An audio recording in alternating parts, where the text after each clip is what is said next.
Hi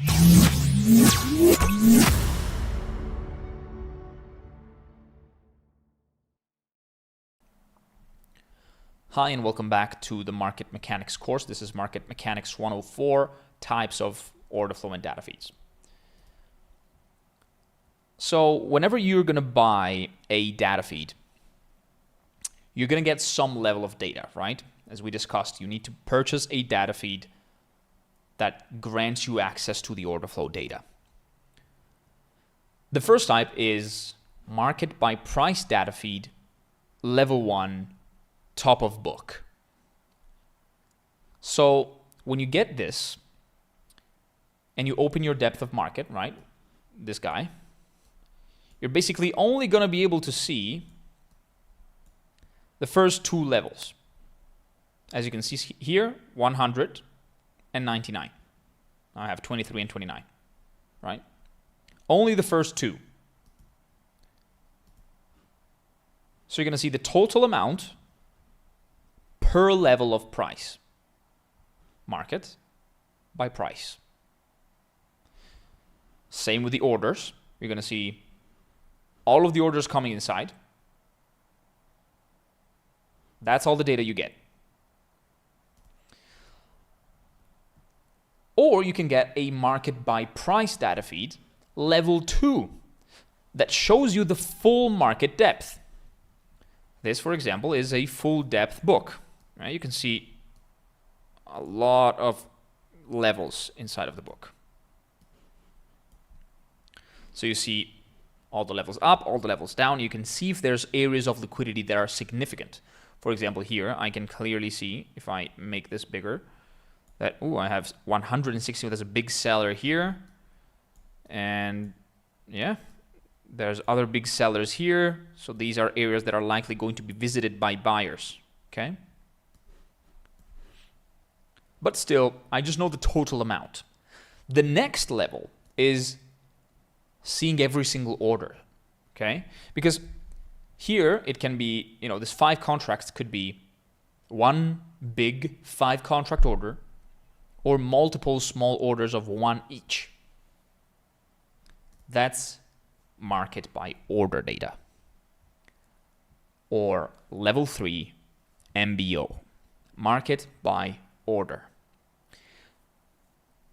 So this is a granular version of order flow that not only allows you to see the total amount, but also tells you if there's something interesting, if there is one order which is radically bigger than all the others. What are the big trades? Both from the resting order, because every resting order has its own ID, and every aggressor order as well has its own ID.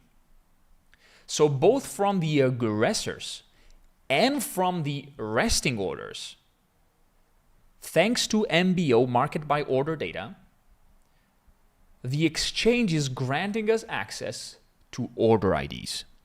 So our Deep Charts platform can take these orders and replicate it and take this data and plot it on a chart in a way that we can filter out the real big traders. And that's the power of using a technology like Deep Charts with an MBO compatible data feed. This is also useful to spot icebergs, because as you will learn later in this course,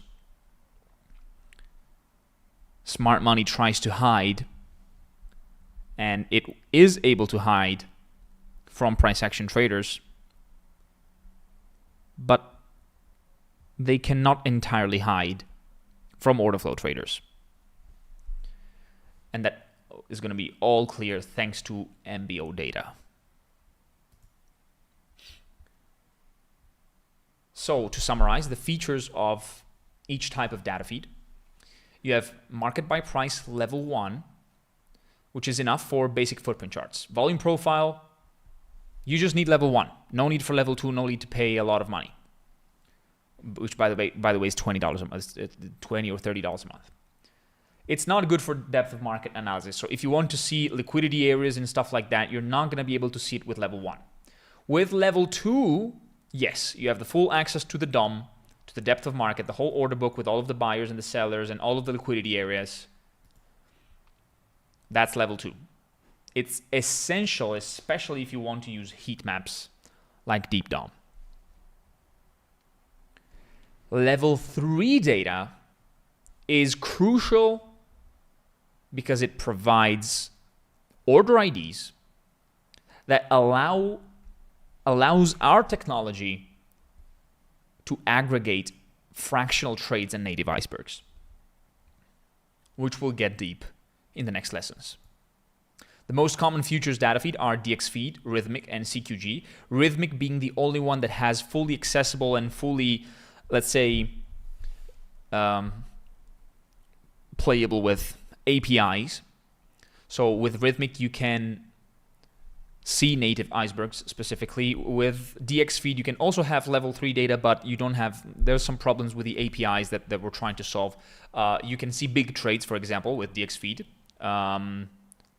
but you're not really seeing the icebergs. Okay, that's a slight difference that we're going to get deep into later. Don't worry if you don't understand what I'm saying now. But these are the most common types. These are very high quality data feeds. They're reliable, and they're very, very, very solid. They give you the real exact data with probably the least amount of small mistakes here and there, but almost close to zero mistakes in the order flow. So absolutely phenomenal tools. We're proud to have all of them in our platforms, and these are the most common ones.